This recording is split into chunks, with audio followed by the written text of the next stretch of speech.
좀 오래된 기억인데요. 정확하게 언제인지는 모르겠지만 시골에 사시는 할아버지와 할머니들을 모시고 하는 TV 프로그램이 있었습니다. 그 마지막에는 영상 편지를 자녀들에게 보여주는데 사랑하는 아들, 딸들아, 많이 보고 싶구나. 나는 괜찮으니 너희는 건강하게 잘 지내라. 속히 얼굴을 봤으면 좋겠는데 크게 부담 가지지는 말아라. 명절에 꼭 왔으면 하는데 이것 또한 부담 가지지 말아라. 수수한 표현인데 감동도 있고 또 마음을 울컥하게 만드는 그런 눈물 지게 만드는 그런 마음도 느껴질 수 있었습니다. 이 프로그램에서 할아버지와 할머니들이 짝을 이루어서 단어를 알아맞히는 게임이 있었습니다. 유독 기억에 남는 단어가 있었는데 한 할아버지가 문제를 할머니한테 내는데 답은 천생연분이었습니다. 근데 상대 팀보다 빨리 맞히기 위해서 이렇게 설명을 했습니다. 너와 나는 뭐지? 당신과 나는 뭐야? 할머니가 대답했습니다. 왼수? 아니 내자 평생 왼수? 저도 정말 크게 웃었던 것 같고 오래 웃었던 것 같습니다. 한 사람은 천생연분이라고 생각하고 한 사람은 평생 왼수라고 생각하고 웃기지만 슬픈 상황이었던 것 같습니다. 사랑하는 성도 여러분, 여러분의 가정은 평화로우시기를, 화목하시기를, 행복하시기를 축복합니다.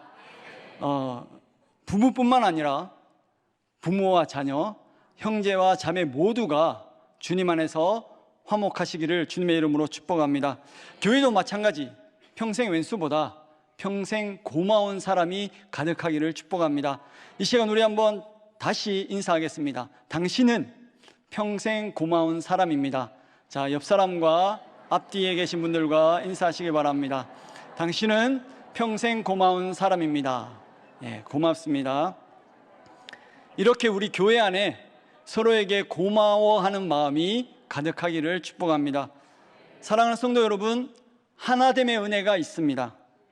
너와 나 우리 모두를 하나로 만드는 은혜가 있습니다. 성경에서는 예수 그리스도로 말미암아 하나됨의 은혜가 우리에게 임했고 또 하나됨의 은혜가 온전히 우리에게 이루어졌음을 선포하고 있습니다. 이 하나됨의 은혜를 받으면 나만 기쁘거나 나만 즐겁거나 나만 평안한 것이 아니라 우리 모두 다 함께 기쁘고 우리 모두 함께 즐겁고 우리 모두 함께 평안함을 누리는 것입니다. 오늘 하나됨의 말씀을 통해서 하나됨의 기적, 하나됨의 신비, 하나됨의 능력 우리가 깨닫기를 원하고 하나됨의 기쁨을 누리며 살기를 신앙생활하기를 축복합니다. 하나됨의 은혜, 첫째, 그리스도 안에서 하나 되는 은혜입니다. 그리스도 안에서 하나가 되는 은혜입니다. 13절에서 15절 말씀 우리 한 절씩 교독하겠습니다. 이제는 전에 멀리 있던 너희가 그리스도 예수 안에서 그리스도의 피로 가까워졌느니라. 그는 우리의 화평이신지라 둘로 하나를 만드사 원수된 것 곧 중간에 막힌 담을 자기 육체로 허시고 법조문으로 된 계명의 율법을 폐하셨으니 이는 이 둘로 자기 안에서 한 새 사람을 지어 화평하게 하시고. 아멘. 이 본문에 나오는 그 전제 그리고 그 이면에 있는 상황이 어떤 것인지는 개역 성경으로는 조금 이해하기가 어렵습니다. 그래서 한 번에 쉽게 이해할 수 있는 세번역 성경으로 우리가 2장 14절 말씀을 다시 한번 읽겠습니다. 시작. 그리스도는 우리의 평화이십니다. 그리스도께서는 유대 사람과 이방 사람이 양쪽으로 갈라져 있는 것을 하나로 만드신 분이십니다. 그분은 유대 사람과 이방 사람 사이를 가르는 담을 자기 몸으로 허무셔서 원수된 것을 없애시고. 아멘. 예수님 당시에 유대인과 이방인은 아주 심각한 관계였습니다. 얼마나 심각했는지 알 수 있는 내용을 하나 소개해 드리겠습니다. 예수님 당시 유대인 남자들의 세 가지 감사가 있다고 합니다. 첫째가 여자가 아닌 남자로 태어나게 하신 것을 감사. 둘째가 종이 아닌 자유인으로 태어나게 하신 것을 감사. 셋째가 이방인이 아니라 유대인으로 태어나게 하신 것을 감사했다고 합니다. 이제 시대가 많이 흐르면서 첫째와 둘째에 대한 감사 내용은 변하고 줄어들었다고 하는데 셋째에 관한 감사는 여전하다고 합니다. 유대인의 이방인에 대한 편견은 정말 뿌리가 깊습니다. 편견이라는 표현도 약하죠. 아주 큰 적대감을 가지고 있습니다. 오죽하면 성경에서도 개라고 했겠습니까? 이방인에 대해서 개라고 표현을 했죠.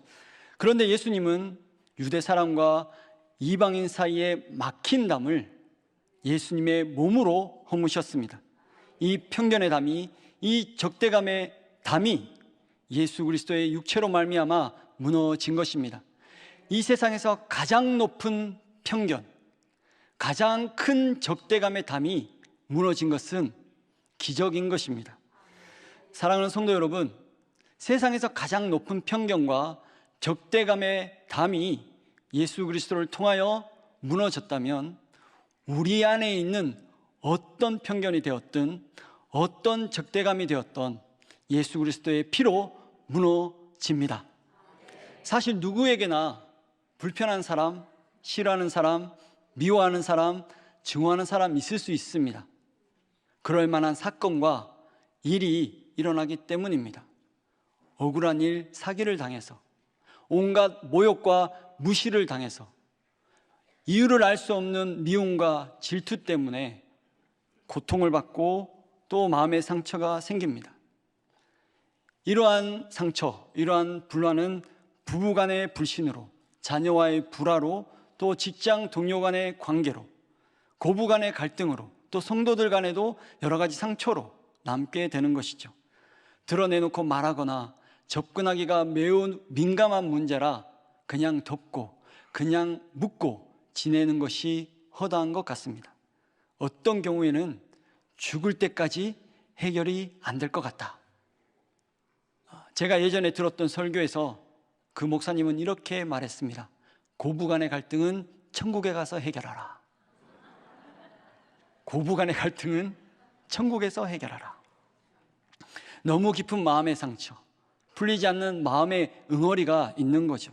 그런데 예수님께서 유대인과 이방인 사이에 있던 그 담을, 우리 안에 있던 모든 불화와 시기와 질투와 원수된 것을 그리스도의 생명을 바쳐서 무너뜨리셨습니다. 결코 가까워질 수 없었던 그들, 멀리 있었던 우리가 예수 그리스도 안에서 예수 그리스도의 피로 가까워진 것이죠. 사랑하는 성도 여러분, 예수님이 화평이심을 믿으십니까? 예수님이 화평이심을 진정으로 믿으십니까? 아멘. 예수님은 진정한 화평이십니다. 그래서 사람과 사람 사이에 화평을 이루기 위해서 이 땅에 오셨고 모든 일을 하신 후에 자신의 생명을 바쳐서 화평의 다리를 놓아주신 것입니다. 정말 놀라운 것은 예수님은 이방인과 유대인을 자기 안에서 새롭게 만드셨어요. 둘을 한 몸으로, 새 사람으로 지어서 화평하게 만들어 주셨다라는 겁니다. 이것이 바로 예수 그리스도 안에서 하나가 되는 은혜입니다. 결코 하나가 될 수 없었던 둘을 하나로 만드신 새로운 일을 이루신 것입니다. 우리도 이 기적을, 우리도 이 은혜를 예수 그리스도 안에서 경험할 수 있습니다. 지금 마음속에 혹시 누군가가 떠오르신다면 그 사람과의 화해를 위해서 예수 그리스도를 붙드십시오. 예수 그리스도의 피의 그 은혜를 받기를 계속해서 기도하시면 좋겠습니다. 그와 나 사이에, 나와 너 사이에 예수님이 계십니다. 예수님이 진정한 중보자가 되어 주셔서 화평을 이루어 주실 줄 믿습니다. 하나됨의 은혜라는 것은 막연한 것이 아니죠. 구체적인 실현을 통해서 우리에게 경험되어지는 것입니다. 이 하나됨의 은혜를 받으시고 누리시기를 축복합니다. 신앙생활은 관계라고 합니다. 관계가 회복되어지면 신앙생활은 더욱더 기쁘게 할 수가 있는 것이죠. 가정이 화평하고 또 직장이 화평하고 사업장이 화평하고 또 모든 교회가 온 성도가 화평하기를 축복합니다. 오직 예수 그리스도 안에서 우리는 화평을 얻습니다. 하나 된 새 사람으로서 그 화평의 관계를 이룰 수 있기에 우리 모두가 예수 그리스도 안에서 온전히 하나됨을 믿기를 주님의 이름으로 축원합니다. 둘째, 십자가로 하나님과 화목하게 되는 은혜입니다.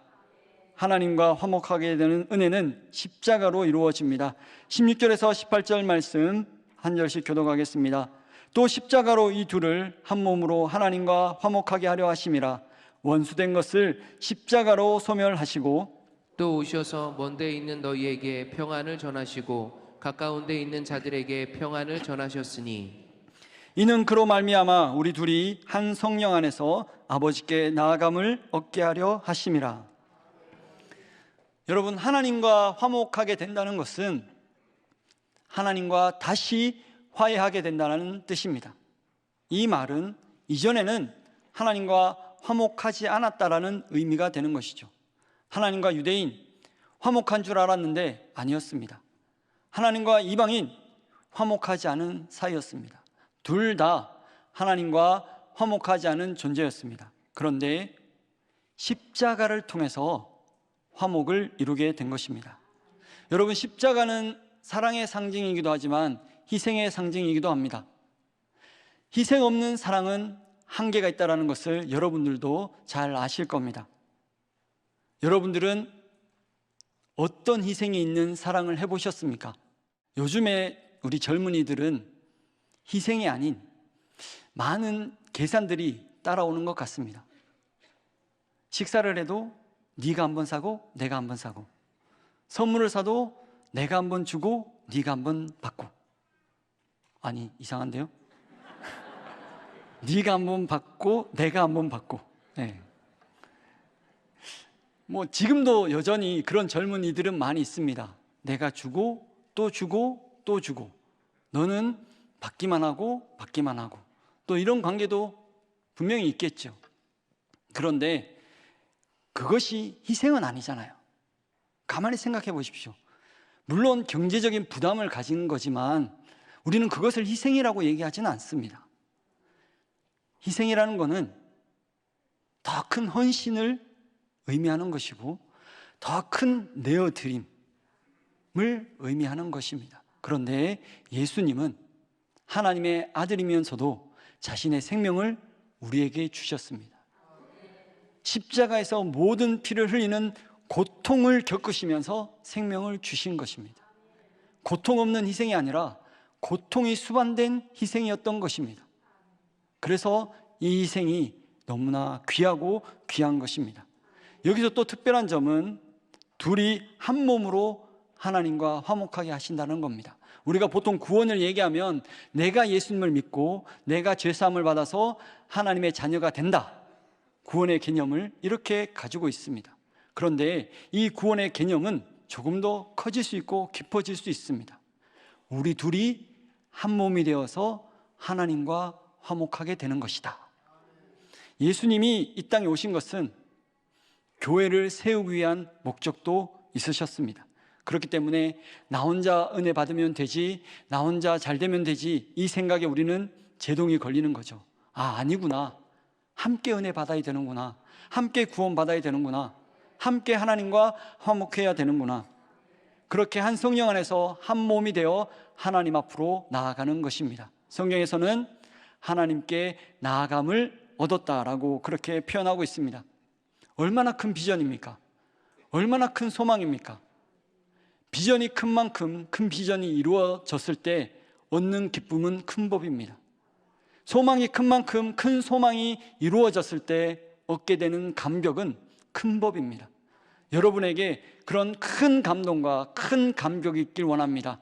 만약에 가정을 우리가 두고 생각을 한다면 가정이 십자가에 흘리신 예수 그리스도의 보혈로 하나님과 화목을 이루고 또 둘이 하나가 되어서 하나님께 나가게 된다면 얼마나 좋을까요?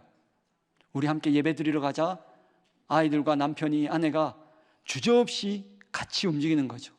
아침마다, 주일 아침마다 남편아 깨어나라, 자녀들아 깨어나라, 예배 시간에 졸지 마라, 목사님 말씀에 집중해다오. 물론 다 개인적인 사정이 있을 겁니다. 그런데 함께 하나 되어서 하나님과 화목을 이루는 이 자리에 나올 수 있다면 정말 감사한 것이죠. 둘이 한 성령 안에서 아버지께 나아가는 감동적인 이야기가 있습니다. 1919년 3.1 만세 운동이 일어났을 때에 수원 향남면 제암리에서는 4월 15일 오후 2시경 일본 육군 중위 아리타 도시오가 일본 군경을 이끌고 제암리에 도착해서 주민들에게 전달할 사항이 있으니 예배당으로 모이라고 했습니다. 대부분이 교인들이었던 약 30명의 주민이 모이자 교회의 문을 폐쇄하고 그 교회에 휘발유를 부어서 불을 질렀습니다. 그리고 창밖으로 기어나오는 이들에게 총으로 사격하라고 명령을 했습니다. 한 어머니가 아기를 창문 밖으로 내밀면서 이 아이만은 살려주세요, 이 아이만은 살려주세요라고 간청했지만 사격이 끝난 후에 그 엄마와 아이에게 창을 들고 찔러댔습니다. 절규 소리, 찬송 소리가 잦아들면서 교회당은 한 줌의 재가 되고 말았고, 이날 교회당 안에서 죽은 사람들이 22명, 교회 뜰에서 죽은 사람이 6명이었습니다. 이어서 제암리 마을에 31개의 호가 있었는데 모두 불태워 버렸습니다. 너무나 끔찍한 사건입니다. 만약 우리 가족들 중에서 이러한 죽음을 당한 사람이 있다면 여러분들은 용서를 하실 수 있으실까요? 한국과 일본이 가까워질 수 있다고 생각할 수 있을까요? 그런데 1970년 일본의 오야마 목사 일행이 속죄 기금을 마련해서 이곳에 기념교회당을 건축하게 되었습니다. 기념교회당이 봉헌되던 날 예배에 참석한 일본인 그리스도인 대표들과 한국 그리스도인 유족 대표들이 처음으로 한자리에 함께 앉아서 예배드리고 찬송하고 기도하는 놀라운 일이 일어났습니다. 그리고 예배드리는 가운데 일본 대표가 눈물을 흘리면서 사죄를 구했고, 유족 대표가 또 눈물을 흘리면서 용서를 하는 그 놀라운 일들도 이루어졌습니다. 이 예배 안에 용서의 눈물이 있었습니다. 화해의 감격이 있었습니다. 하나님의 함께하심과 위로하심이 있었습니다. 십자가로 한 몸이 이루어지는 것, 막연한 이야기가 아니죠. 원수 같았던 두 관계 속에서 분명히 일어날 수 있는 일임을 우리는 역사를 통해서도 알 수가 있습니다. 그리고 이 은혜가 오늘 우리에게도 임하는 줄 믿습니다. 오늘 우리 안에서도 이루어지는 줄 믿습니다. 오늘 이 자리가 하나님과 화목을 이룬 자리이고, 오늘 이 예배가 한 성령 안에서 우리 모두가 함께 나아가는 예배인 줄 믿습니다. 여러분, 우리가 살아가면서 많은 일들을 겪게 되는데 이 시간에 그 모든 일들, 그 모든 사연들을 내려놓고 오직 하나님의 위로하심과 평안케 하시는 은혜 속에 들어갈 수 있기를 간절히 원합니다. 예배가 얼마나 귀한 것인지, 기도가 얼마나 능력 있는 것인지 우리는 이 자리를 통해서도 경험할 수 있고, 또 여러분의 삶의 현장 곳곳에서도 체험할 수가 있습니다.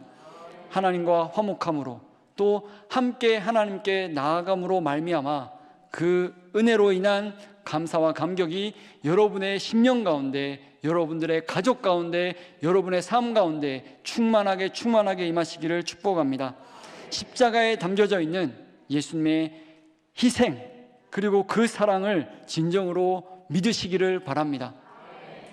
오직 예수 그리스도로 십자가 안에서 하나 될 수 있기 때문입니다.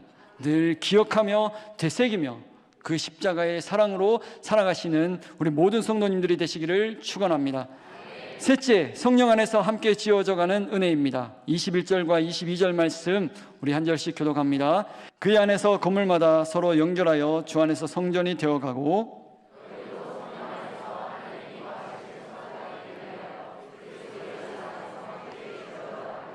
아멘.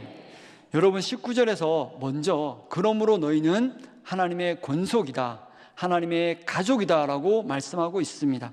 우리가 하나님의 가족이라는 이 말씀이 얼마나 은혜가 되는지 모릅니다. 우리가 하나님의 가족임을 믿습니다. 여러분, 우리 모두는 하나님의 가족입니다. 예수 그리스도의 피로 이루어진 하나님의 가족인 줄 믿습니다. 하나님의 가족이기 때문에 더 긴밀하게 연결이 되어야 합니다. 더 사랑스럽게 연결이 되어야 합니다. 더 온전하게 연결이 되어야 합니다. 이 연결됨이 바로 여러분의 옆에 있으신 분들과 또 우리 교회에 나오시는 모든 성도님들과 이루어지시기를 주님의 이름으로 축복합니다. 그런 관계 속에, 그런 함께함 속에 우리 하나님이 거하십니다. 여러분, 우리는 예수 그리스도 안에서 서로 연결되고 주 안에서 성전이 되어가고 또 성령 안에서 하나님이 거하실 초소가 되기 위하여 그리스도 안에서 함께 지어져 갑니다. 함께 지어져 간다는 말은 건축 용어이죠. 우리 한 사람 한 사람이 주의 성전이 되기 위한 거룩한 자재인 것처럼, 벽돌인 것처럼 표현하고 있습니다. 모퉁이 돌이신 예수님을 중심으로 벽돌 한 장 한 장이 정확하게 딱 맞게 쌓여지고 쌓여져서 주의 성전이 되어가는 것이고 하나님의 성전으로, 하나님이 거하실 초소로 세워지는 것입니다. 또한 우리가 21절과 22절을 통해서 알 수 있는 것은 하나님께서 이 하나됨을 만들어 가시는 것은 진행형이라는 겁니다. 현재형이기 때문에 지금 이루어져 가는 역동적인 과정이 있습니다. 물론 이 역동적인 과정이 항상 좋다, 항상 귀하다, 우리 안에서 이런 일들만 있지는 않겠죠. 왜냐하면 우리도 인간인지라, 연약한지라 부딪힘이 있을 수도 있고 갈등이 있을 수도 있고 서로 힘들어하는 부분이 생길 수도 있습니다. 그러나 그러한 가운데서도 그것과 비교할 수 없는 함께 동행하는 기쁨이 있고 함께 만들어지는 감사가 있는 것입니다. 분명한 목표가 있고 분명한 목적이 있습니다. 그렇기 때문에 하나가 되었지만 더 온전한 하나가 되어야 하는 것입니다. 에베소서 4장 1절에서 4절 말씀 우리 교독하겠습니다. 그러므로 주 안에서 갇힌 내가 너희를 권하노니 너희가 부르심을 받은 일에 합당하게 행하여 모든 겸손과 온유로 하고 오래 참음으로 사랑 가운데서 서로 용납하고 평안에 매는 줄로 성령이 하나 되게 하신 것을 힘써 지키라. 몸이 하나요 성령도 한 분이시니 이와 같이 너희가 부르심의 한 소망 안에서 부르심을 받았느니라. 아멘. 성령이 하나 되게 하신 것을 지키라고 말씀하고 있습니다. 평안에 매는 줄로 그렇게 지키라고 합니다. 우리 서로 사랑하고 또 서로 용납하고 서로 친절하고 서로 참음으로 하나 되게 하신 것을 힘써서 지켜나가기를 간절히 원합니다. 꼭 지켜나가시기를 축복합니다. 사랑하는 성도 여러분, 이렇게 하나된 모습을 지켜나가고 또 이 하나된 모습으로 무언가를 한다면 어떤 일이 일어날까요? 하나된 모습으로 우리가 영적인 전쟁을 한다면 기도원의 300용사처럼 승리할 것입니다. 하나된 모습으로 기도를 한다면 오순절 다락방에서 120명이 모여서 마음을 같이하여 기도했을 때 성령을 받았던 것처럼 우리도 뜨거운 성령을 받게 될 것입니다. 하나된 모습으로 사역을 한다면 초대교회에 일어났던 부흥의 역사가 우리 교회 안에 일어날 것입니다. 복음의 역사가 나타나겠죠. 기도의 능력도 나타나겠죠. 기적도 일어날 것입니다. 사랑하는 성도 여러분, 예수님은 화평이십니다. 자신의 피로 우리를 위해서 모든 막힌 담을 허무셨습니다. 그래서 우리 안에 화평이 이루어졌고 하나님과 우리 사이에 화목함이 이루어졌습니다. 우리는 십자가로 하나 된 하나님의 가족입니다. 더 서로를 위해서 기도하시고 또 서로를 더욱더 아끼는 그런 나눔의 삶을 사시기를 축복합니다. 우리는 한 성령 안에서 하나님이 거하실 초소로 만들어져 가는데 이것은 지금도 만들어지고 있고 앞으로도 계속 만들어질 것입니다. 그 만들어져가는 모든 과정을 통하여서 하나님이 우리 안에서 이렇게 역사하시고 또 하나님께서 우리에게 이렇게 은혜 내려주셔서 우리가 더불어 이런 아름다운 교회로 세워져 가는 것이구나, 체험하시기를 주님의 이름으로 축복합니다. 이것이 하나됨의 기적이고 하나됨의 신비이며 하나됨의 영광입니다.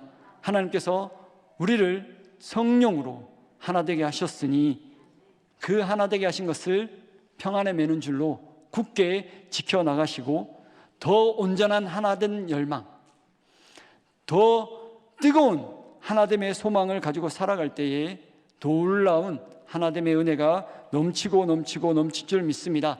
오직 하나님의 평강이 여러분 위에, 여러분 가정 위에, 우리 온 교회 위에 충만하게 임하기를 우리 주 예수 그리스도의 이름으로 축복합니다.